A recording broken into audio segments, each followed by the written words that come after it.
Sejam todos muito bem-vindos ao nosso programa de língua portuguesa aqui na UNEC TV. Estamos recebendo aqui a jornalista Marlise, que de verdade sempre tem trazido para nós alguma dúvida, né, colhida aí na comunidade. E queria saber hoje, né, o que você trouxe de importante para nós. Olá, professor. Olá, você que está nos assistindo. Professor, a dúvida de hoje a gente ouve pelo menos uma vez por dia. Quando alguém pergunta, que horas são? E é por volta do meio-dia, a gente fala meio-dia e meio, ou é meio-dia e meia. Essa é uma questão que sempre suscita dúvida. Eu sei a resposta certa, mas vamos esclarecer para os nossos telespectadores? De verdade, isso a gente ouve constantemente, não é? Se a gente for pensar bem aí nessa questão do meio-dia e meio, a gente tem que fazer uma conta de matemática para ver quantas horas são. Que o que está se referindo aí, a intenção dessa pergunta você quer saber, né, você tem 12 horas e mais meia hora. Não é meio-dia e meio. E se eu for fazer uma conta matemática, aí nós vamos demorar um pouco de tempo para chegar à conclusão quantas horas são. Mas quando a gente fala que são 12h30, nós estamos nos referindo a meio-dia e meia hora. Portanto, não se fala meio-dia e meio. Fale sempre a partir de hoje, se são 12 horas e 30 minutos, você vai falar meio-dia e meia hora. Ok? Tá ótimo, professor. Muito obrigada pelos esclarecimentos. Você que está nos assistindo e tem dúvidas, encaminhe para o e-mail que está aparecendo aqui na tela e vai ser um prazer poder ler a sua dúvida e ter a sua participação aqui no programa também. Professor, vamos à nossa placa de hoje? Vamos lá. Ela é muito ouvida. Experimente nosso super lanche de mortandela. Aí até que tá, a gente ouve muito isso mesmo, Marlise, é normal, né? Mas, às vezes fica mais bonito para a pessoa, né? Acrescentar um tan, né? Mortandela. Mas de verdade você pode chegar lá no supermercado e pedir 200 gramas, 300 gramas de mortadela. Tira esse N dali, ok? Aí não há problema não. E tem um cuidado também que é muito comum, às vezes as pessoas pedir, me dá 500 gramas, né? Não existe 500 gramas, nem 200, nem 300. É 200 gramas, 300 gramas de mortadela, ok? Aí fica corrigida aí, e pode experimentar e escolha aí uma mortadela boa e faça um bom lanche. Muito obrigada, professor, pelos esclarecimentos de 2 dúvidas neste só programa. E deu até um pouquinho de fome agora, vontade de comer um sanduíche de mortadela.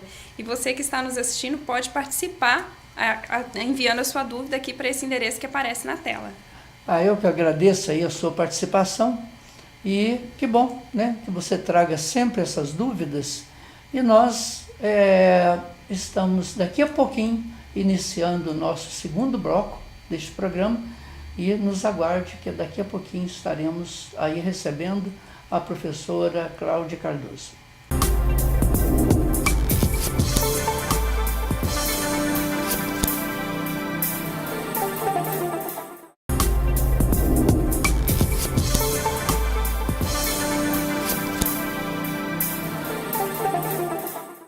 Estamos iniciando o nosso segundo bloco do programa de língua portuguesa aqui na UNEC TV e recebendo aqui a professora Cláudia Cardoso. Professora, seja bem-vinda. Muito obrigada. E acho que nós temos um assunto muito importante para hoje, não é isso? Sim. Conversamos um pouquinho aqui com você e percebemos que você estava hoje preparada para falar um pouquinho sobre esse preciosismo da língua portuguesa, né? Isso. Às vezes o uso de expressões desconhecidas, expressões pouco usadas na língua normal, não é isso? Que acaba se Então, como que é isso? constituindo um vício de linguagem, né? O preciosismo linguístico é o uso excessivo de uma linguagem rebuscada num contexto onde não é permitido. Em um de nossos programas, né, anteriores, nós falamos da diferença da linguagem formal e da linguagem informal. Então, a linguagem formal é aquela linguagem culta, e a informal é aquela linguagem mais familiar, né? Uma linguagem mais íntima. E quando nós usamos um excesso de formalidade em um contexto que não permite, ou com interlocutores também que não é necessário nem é permitido o excesso de formalidade, nós fazemos uso desse preciosismo linguístico, que é um vício de linguagem, que é usar uma linguagem artificial. Tamanha correção, ela se torna artificial. E ela se torna tão artificial a tal ponto de o interlocutor não conseguir entender o que está sendo dito. Né? Então, quando usamos excessivamente, por exemplo, as mesóclise, né, que são colocações pronominais que na linguagem do dia a dia nós não usamos, né? Falar-te-ei tal coisa. Essa colocação do pronome no meio do verbo, né? Sim.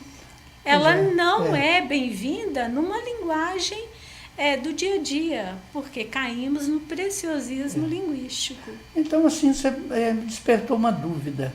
Então, o médico, por exemplo, estiver explicando para o paciente ou para aquele que está cuidando do paciente a doença dele, como que deve ser os procedimentos, assim, com a linguagem técnica da medicina. Então, isso também seria um preciosismo?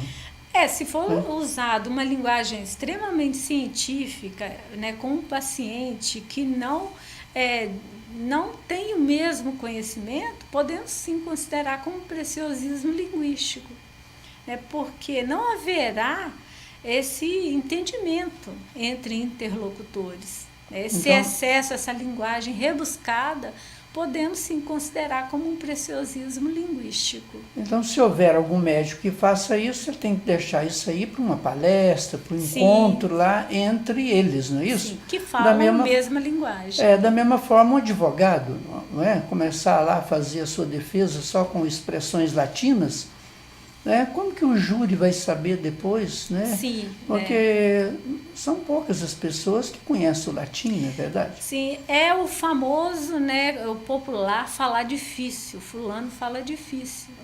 Porque quando você fala difícil num contexto em que as pessoas não falam da mesma forma, as pessoas não se entendem. Então, caímos aí num vício de linguagem, que às vezes alguém, né, que fala dessa forma, falou bonito, falou difícil, mas a comunicação vai além, não usar palavras difíceis, bonitas, mas se não tiver comunicação, né, se não tiver uma linguagem adequada, nós não teremos uma comunicação. Você fez lembrar também de uma coisa que é interessante, né? Que a gente, pelo pouco que a gente estudou de Rui Barbosa, Sim. Rui Barbosa era assim, conhecedor da língua portuguesa, né? Conhecedor assim, das leis. E todo mundo fala que o Rui Barbosa falava muito difícil e que até ele esnobava também, falava que ele ensinava inglês aos ingleses. Então ele tinha também conhecimento de outras línguas. E me lembro aí de uma história dele, né? Que a primeira é que ele fazia questão de utilizar sinônimos que não eram normalmente usados. Né? Isso foi encontrado, dizem que na biblioteca dele, um caderno, quando ele queria usar uma palavra, ele buscava aquela palavra da mais difícil.